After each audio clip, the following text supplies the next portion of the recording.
Hello મિત્રો, હું doctor Chetan Trivedi, paediatrician, Neha children hospital, Maninagar. મિત્રો, આજકાલ સ્કૂલની બહાર જે પેકેટ્સ અથવા જંક ફૂડ મળે છે એમાં શુગર અને સોલ્ટની માત્રા જરૂર કરતાં વધારે પ્રમાણમાં જોવામાં આવી હતી.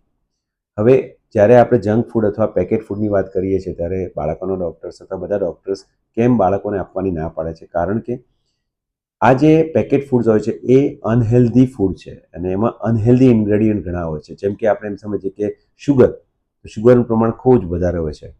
આ ઉપરાંત એમાં એમાં ટ્રાન્સ ફેટ અને જે સેચ્યુરેટેડ ફેટ જે ખરેખર શરીર માટે નુકસાનકારક છે, હાર્ટ માટે નુકસાનકારક છે, એ વધારે હોય છે.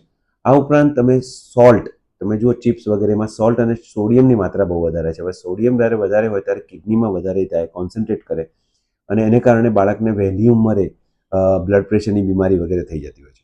આ ઉપરાંત અમુક કેમિકલ એડિટિવ્સ હોય છે જેમાં આ પેકેટ ફૂડમાં, જેને કારણે શું થાય છે કે બાળક ખૂબ જ અટકી નથી શકતું એક પેકેટથી 1, 2, 3, 4. એટલે ઇવન જો સોલ્ટ અને શુગરની માત્રા અથવા અનહેલ્ધી સબસ્ટન્સની માત્રા ઓછી હોય તો પણ વધારે પ્રમાણમાં ખાઈ જવાને કારણે આનો પ્રોબ્લેમ થતો હોય છે અને એને કારણે બાળકોને હાઇપર એક્ટિવિટી, ઇરિટેબિલિટી અને બિહેવિયરલ પ્રોબ્લેમ્સ થતા હોય છે.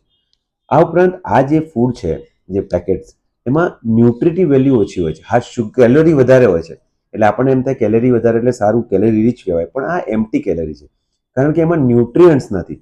જેમ કે વિટામિન્સ તમે જોઈએ, કે મિનરલ્સ જોઈએ, તમારે પ્રોટીન્સ જોઈએ મસલ માસ બનાવવા માટે, તમારે ડાયટરી ફાઇબર્સ જોઈએ, મતલબ ફાઇબર ના હોય તો કબજિયાત થયા કરતી હોય છે.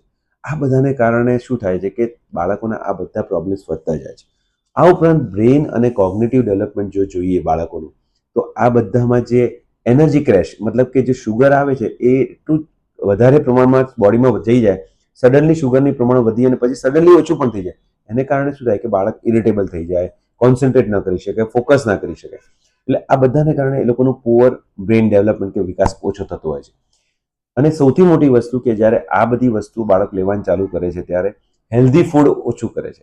એટલે આપણા ઘરનું જે ન્યુટ્રિયન્ટ રિચ ફૂડ એ ઓછું થઈ જાય છે. હવે ઘણા બધા અમારે ત્યાં એક્ઝામ્પલ એવા હોય છે કે જે બાળકો કોન્સન્ટ્રેટ નથી કરતા સ્કૂલમાં, ઇરિટેબલ હોય છે.